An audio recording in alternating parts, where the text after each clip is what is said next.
High বন্ধুরা, আজকে চলে এলাম মায়াপুরের রানাদার ভেজ বিরিয়ানি বিখ্যাত।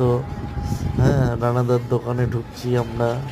দেখতেই পাচ্ছেন জগন্নাথ ভেজ বিরিয়ানি লেখাই আছে দোকানের নাম। আমরা ঢুকেই দেখি ভিড় আছে, তবে সেই তুলনায় আছে মোটামুটি ভিড়। আমরা এখন যাব, টমেটো সিদ্ধ হচ্ছে, দেখছি সব রান্না বান্না সব তৈরি হচ্ছে এবং এখানে আদা পেস্ট হচ্ছে। এবং গিয়েই দেখি রানাদা একজনকে সেলফির জন্য বলছে, সে সেলফি নিচ্ছে। তারপরেই দেখছি নতুন হাঁড়ি চলে এলো। হ্যাঁ, ঘি ঢালা হচ্ছে, দেখতে পাচ্ছেন আপনারা, দেশি ঘি একদম। রানাদা ওখান থেকে বলছে কোনটা কী করতে হবে না করতে হবে।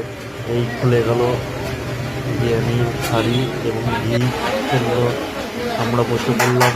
আমি আমার বইয়ের জন্য দুটো অর্ডার করলাম, কারণ রানাদা বলছিল ফুল প্লেট নিলে আপনারা খেতে পারবেন না, তাই হাফ প্লেট নিয়ে আপনারা যদি মনে করেন খেতে খেয়ে আরও খাওয়া যাবে তখন নিতে পারেন। আমি তার জন্য হাফ প্লেটই নিলাম।